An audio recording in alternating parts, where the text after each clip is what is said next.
High বন্ধুরা, সবাই কেমন আছেন? আশা করি নিশ্চয়ই সবাই ভালো আছেন। সো আপনাদের মাঝে নতুন নিয়োগ বিজ্ঞপ্তি নিয়ে হাজির হলাম। সো এখানে কি কি পদ আছে, কত টাকা বেতন দেওয়া হবে, কিভাবে আবেদনটি করতে হবে এবং আবেদন শুরু কবে শেষ কবে সব কিছু এই ভিডিওতে আলোচনা করব। আশা করি আপনারা সম্পূর্ণ ভিডিওটা ধৈর্য সহকারে দেখবেন।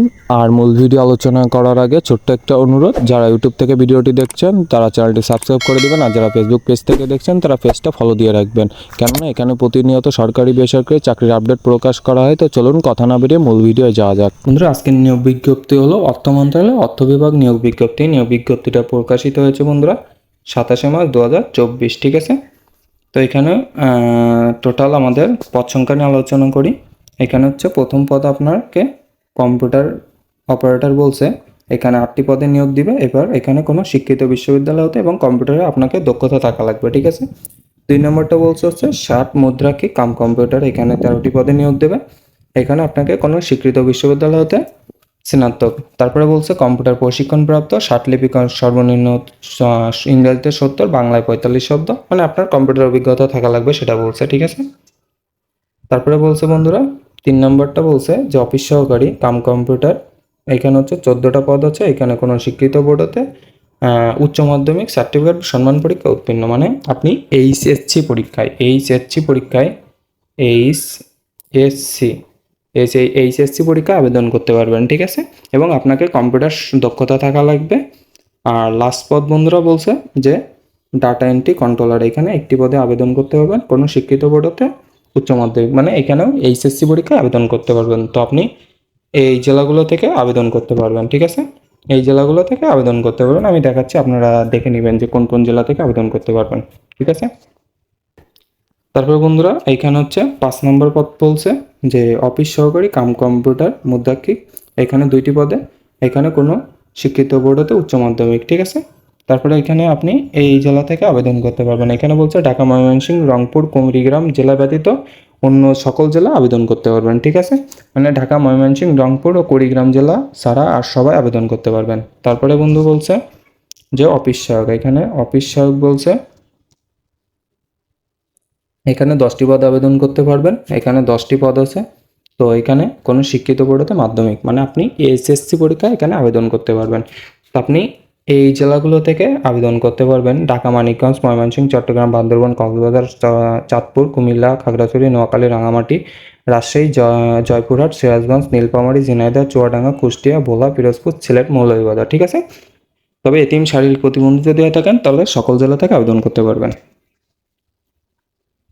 কিন্তু এখানে বলছে যে 1 মার্চ 2024 অনুযায়ী আপনার বয়স 18 থেকে 30 বছর হওয়া লাগবে। মুক্তিযোদ্ধাদের ক্ষেত্রে 32 বছর। এবং ক্রমিক 2 ও 3 নম্বরের জন্য বলছে যে বয়সসীমা সর্বোচ্চ 40 বছর, ঠিক আছে। এখানে কী কী কাগজপত্র লাগবে একটু দেখে নেবেন, আমি বলতেছি না।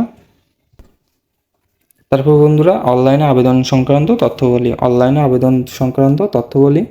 এখানে আপনাকে এই ওয়েবসাইটে ঢুকে আবেদন করতে হবে এবং অনলাইনের আবেদনের শুরুর তারিখ হচ্ছে বলছে 17 এপ্রিল 10 ঘটিকায় এবং শেষ হবে আপনার 16 মে 2024 বিকাল 5 ঘটিকায়, ঠিক আছে। 72 ঘন্টার ভিতরে আপনাকে টাকা পরিশোধ করতে হবে। আপনার ছবির সাইজ লাগবে 300x300 পিক্সেল এবং স্বাক্ষর সাইজ লাগবে 300x80 পিক্সেল করে, ঠিক আছে। সর্বোচ্চ ছবির সাইজ 100 কেবি এবং স্বাক্ষর সাইজ 60 কেবি, ঠিক আছে। এখানে অনলাইন আবেদনের পূরণকৃত তথ্য যেহেতু সঠিক বলে অনলাইনে দিতে হবে, মানে আপনাকে সঠিক তথ্য দিতে বলছে, ঠিক আছে। তো অনলাইনে আপনি কত টাকা ফি দেওয়া লাগবে বন্ধুরা একটু দেখুন। এখানে বলছে যে বন্টিত 1 ও 2, 3, 4, 5 কর্মীকের জন্য 200 টাকা টেলিচার্জ সার্ভিস চার্জ সহ 223 টাকা এবং 6 নম্বর কর্মীকের জন্য 100 টাকা সার্ভিস চার্জ সহ 112 টাকা কিন্তু আপনাকে পরিশোধ করতে হবে 72 ঘন্টার ভিতরে। আপনি পরিশোধ কিভাবে করবেন বন্ধুরা? আপনাকে পরিশোধ করার জন্য আপনাকে টেলিটক সিম থাকা লাগবে অবশ্যই। আপনি টেলিটক সিমে যে প্রথম অপশন মেসেজে লিখবেন MOF স্পেস দিবেন, দিয়ে আপনাকে আবেদন করার পরে আপনাকে একটা ইউজার আইডি দেবে। ইউজার আইডিটা স্পেস দিয়ে লিখবেন, লিখে 1622 নম্বরে সেন্ড করবেন। সেন্ড করার পরে আপনাকে ফ্রিতে এমন একটা SMS দিবে।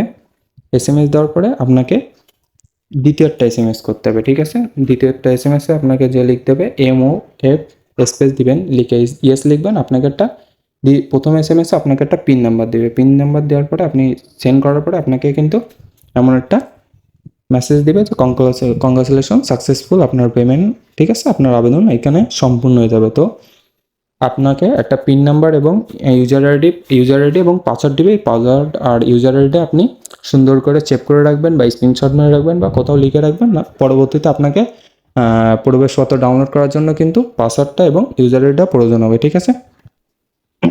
তো এখানে আপনি ইউজার আইডি পাসওয়ার্ড কীভাবে উদ্ধার করবেন এখানে বলছে, এগুলো জানার দরকার নেই। তো আপনারা প্রতিবারে এবারও বলতেছি, আপনারা ইউজার আইডি এবং পাসওয়ার্ডটা সুন্দরভাবে চেক করে রাখবেন, তাহলে আপনার ঝামেলায় পোহাতে হবে না, ঠিক আছে? তো ভিডিওটা ছিল এই পর্যন্ত। ভিডিওটা ভালো লাগলে একটা লাইক করবেন, আর কোনো কিছু জানার থাকলে কমেন্ট করে জানাবেন, আর আপনাদের বন্ধুদের মাঝে ভিডিওটা শেয়ার করে দেবেন। আর যারা কোনো চ্যানেলটি সাবস্ক্রাইব করেন নাই, চ্যানেলটি সাবস্ক্রাইব করে দিয়ে বেল আইকন বাজিয়ে রাখবেন। তো সব ভালো থাকবেন, সুস্থ থাকবেন, দেখা হবে পরবর্তী ভিডিওতে।